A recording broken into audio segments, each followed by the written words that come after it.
যদি আমি বলি আমার রাসূল কেমন ছিলেন, তিনি ছিলেন মধ্যম আকৃতির, তিনি না লম্বা না খাটো।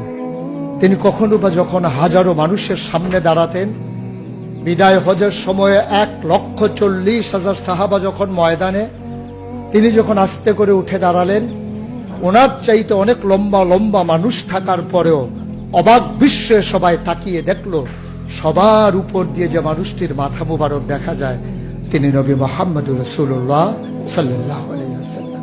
তিনি মধ্যম আকৃতির হওয়ার পরে সবার উপরে তার শির, সবার উপরে তার মাথা। সবাই অবাক বিস্ময়ে তাকিয়ে দেখলেন তার চুলগুলো হালকা হালকা কোঁকড়ানো। তিনি কখনো বা যখন চুলের ভিতরে তৈল দিয়ে আছড়াতেন, অবাক বিস্ময়ে মানুষ তাকিয়ে দেখতেন, মনে হতো চুলের মাঝে যেন মৃদুমন্দ ঢেউ দেখা যায়। তার কপালটা ছিল চওড়া শুভ্র, তার চোখের ভ্রুগুলো ছিল ধনুকের মতো বাঁকা, তার চোখগুলো ছিল টানা টানা ভাসা ভাসা, তার চোখের পাতাগুলো ছিল গোলাপের পাপড়ির মতো। তিনি কখনো বা যখন চোখের পলক ফেলতেন, অবাক বিস্ময়ে মানুষ তাকিয়ে দেখতেন, মনে হতো মৃদুমন্দ বাতাসে গোলাপ পাপড়ি দোল খাচ্ছে।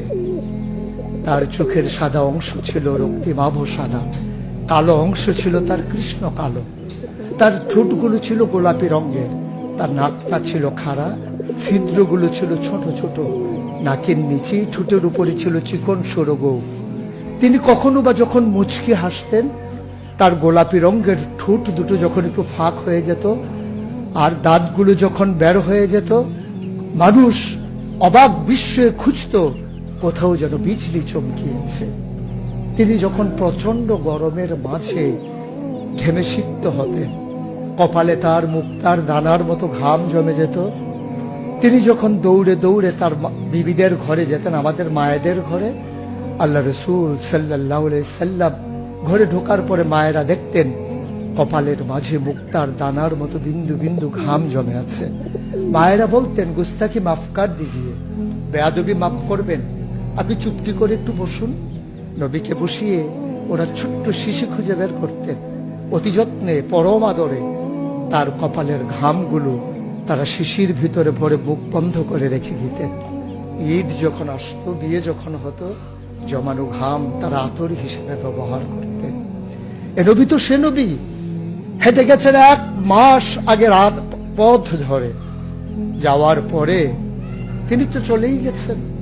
1 মাস পরে যখন আবার ওই পথ মারিয়ে কোনো এক সাহাবা যাচ্ছেন, স্থানীয় বাসিন্দা যারা রাস্তার কিনারে যাদের ঘর, তাদেরকে ডেকে বললেন, ভাইরা এ পথ দিয়ে কি আমার নবী হেঁটে গেছে কখনো? বলেছ সে তো 1 মাস আগের কথা, তুমি বুঝলে কেমনে? মুচকি হেসে সাহাবা জবাব দিলেন, হেঁটে গেছেন 1 মাস আগে, কিন্তু আজও সেই পথে নবীর গায়ের জান্নাতি গন্ধ পাওয়া যায়। এ আমার নবী, এ আমাদের নবী, আমাদের গর্ভের নবী। কেন পাঠালেন নবীকে? লাকাদ কানা লাকুম ফি রাসূলিল্লাহি উসওয়াতুন হাসানাহ। তিনি মডেল, তিনি আইডল, তিনি আইকন, তিনি অনুপম আদর্শ।